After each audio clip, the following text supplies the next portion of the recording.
Hello friends and welcome to this video on Authentic English, and today we are going to discuss Act 2 Scene 2 of The Tempest by William Shakespeare. But before we begin with our analysis and summary of Act 2 Scene 2, I would like you to subscribe to my channel if you have not already done so by hitting the subscribe button and also clicking the bell icon next to it. So let's discuss Act 2 Scene 2. Caliban is cursing Prospero. When Caliban hears the sound of someone approaching, he tries to hide himself in a cloak since he fears it may be some of Prospero's spirits that may torture him. So the scene begins by Caliban cursing Prospero. We know that Prospero has taken over the island of Caliban and has made him a slave. So Caliban hates Prospero. When Caliban hears the sound of someone approaching, he tries to hide himself in a cloak since he fears it may be some of Prospero's spirits that may torture him. Now Prospero has not only made Caliban a slave, he also constantly tortures him by sending some spirits and by his magical powers. So Caliban is very scared of Prospero. When he hears the sound of someone approaching on the island, he hides himself in a cloak, thinking that Prospero might have sent some spirits to torture him again. So we can see that Prospero is not treating Caliban in a very nice manner. Although Prospero is shown to be a nice person and Caliban is shown to be a naturally bad and evil sort of a person, we still cannot see that Caliban has all the fault in him. Prospero is also somewhere at fault since he is torturing Caliban. Okay, so we'll discuss this in the post-colonial context of the play in the analysis section, but let's move on to the summary now. However, his feet are left emerging out of the cloak and the person approaching is Trinculo, the king's jester. So when he tries to hide himself in a cloak, he is not able to hide himself completely. His feet are emerging out of the cloak, and we find out that the person who was approaching is Trinculo, the king's jester. So Trinculo is the king's jester or the king's fool. The kings used to have fools to entertain them during that time. So the person approaching is Trinculo. To Trinculo, Caliban, hidden under the cloak, seems to be a half man and half fish, and he wants to take him away with him to put him on display and earn money from the spectators. Now when Trinculo sees Caliban, now Caliban is like a very, Caliban does not appear to be a natural human being. He seems like a very unnatural person, and now he's hidden under the cloak. And to Trinculo, he seems to be a half man and half fish. So Trinculo thinks that he's half of a man and half of a fish. He's not a natural person, and he wants to take him away with him to put him on display and earn money from the spectators.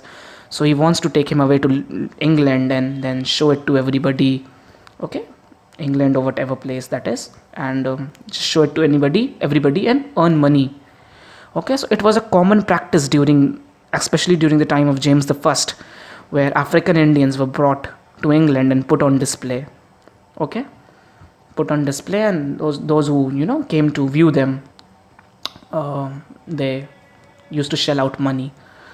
So in a way, Shakespeare is criticizing all these things. Okay, like you are bringing humans from a new land and then putting them on display.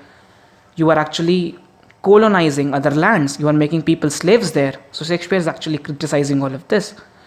We are going to discuss this in the analysis section. Don't worry if it seems a bit confusing right now. Eventually, Trinculo finds out that Caliban is not a monster but a person belonging to that island and seeks shelter under his cloak. Now, a storm is coming again, and Trinculo finds out that Caliban is actually not a monster, not a half man and half fish, but actually a normal person who belongs to that island. So he seeks shelter under his cloak. So this is what happens now. Trinculo also gets inside Caliban's cloak. Then the king's butler Stefano enters drunk. And now another man called Stefano, who is the king's butler, enters. Then the king's butler Stefano enters drunk, and he sees the weird cloak on the ground with 4 legs emerging out. And now, instead of 2, there are 4 legs emerging out of the cloak. Like Trinculo, he also thinks how he can earn money by putting that absurd thing on display. Just like Trinculo, Stefano also thinks that he'll take that creature with him to his place and then put it on display and earn money from people who come to watch that aberration of nature.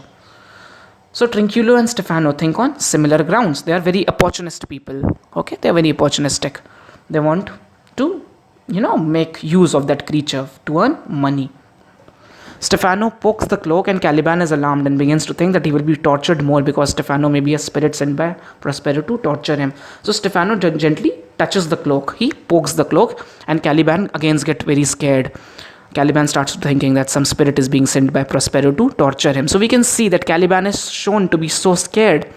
Shakespeare is actually showing how these Englishmen went to new places and new islands and made people slaves there. Shakespeare is also in a kind of way criticizing this. Many critics believe this. Okay, so this is the post-colonial context of the play. Stefano thinks the monster is suffering from fever and gives him wine, whereas also nurtures the idea of taking him to his emperor in Naples as a present. Stefano thinks that the monster is suffering from fever and gives him wine, whereas also nurtures the idea of taking him to his emperor in Naples as a present. So now Stefano also understands that this is a normal person, not a monster. So he thinks that he's suffering from fever and gives him wine to drink. And also nurtures the idea of taking him to his emperor in Naples as a present. So he's considering, that cloak and Trinculo and Caliban hidden under it as a present for his emperor in Naples. So you can think that all these people at that time were very opportunistic kind of people. Okay, so they want to make money, they are profit minded, you can say that, okay, by all these new things. Trinculo recognizes Stefano's voice and comes out and they discover each other. Now Trinculo recognizes Stefano's voice because they know each other, they were from the same ship, and they recognize each other's voice and comes out and they discover each other. Caliban thinks Trinculo and Stefano are gods and he swears to be Stefano's servant and show him the best things on the island. Now since Stefano has offered Caliban some wine, Caliban thinks Trinculo and Stefano are gods. Okay, so he begins to worship them as gods and he swears to be Stefano's servant and show him the best things on the island. He says that I'll show you the best things on my island. Stefano and Trinculo think everyone is dead and they are glad to be the kings of the island. And Stefano and Trinculo think, okay, now we are gods and everybody else is dead and now we are going to rule on this island.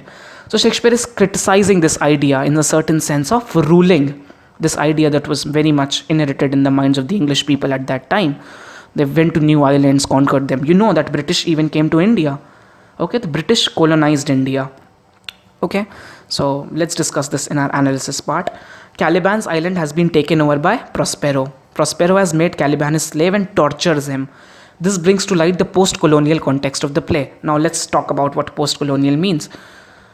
Okay, so colonialism refers to the act in which a powerful country takes control over a weaker country, just like Britishers came to India and conquered many African countries. Okay, they were also conquering America at that time. So they bring to light a post-colonial context of the play. That means after colonization, what happens, how the people feel. Okay, Caliban is feeling like a slave under the rule of Prospero. So Shakespeare is criticizing this idea that was there in the minds of the English people to go out to new lands and make people slaves there. Okay, post-colonial context can refer to how the British settled in the New World, particularly in Bermuda. So here it can be the colonialism of Bermuda. So these British people settled in Bermuda, where the Europeans settled and enslaved in their native population and made people of Bermuda their slaves, not only the English but other Europeans as well. So he's criticizing this idea of colonialism, that you cannot go to new places and make the people there your slaves. Trinculo talks about putting Caliban on display, in which refers to the act of exhibiting American Indians on display that happened during the times of James the First. And now Trinculo is talking about putting Caliban on display to earn money, in which he refers to the act of exhibiting American Indians on display that happened during the time of James the First. So during the time of James the First, many American Indians were brought because their lands were colonized, and they were brought and put on display to earn money. Caliban is not completely innocent. Stefano and Trinculo are opportunists. Although we may feel sympathized with Caliban, we know that he is not completely innocent. He has tried to attack the daughter of Prospero. Stefano and Trinculo are opportunists. The three of them will later plot to murder Prospero, unaware that they are being watched by him. So these three people are later going to plot to murder Prospero, but being unaware that they are being watched by him. Some funny element in this scene, and this scene also features some funny elements. So this was the analysis and summary of Act 2 Scene 2. Hope you like it. Thank you so much for watching.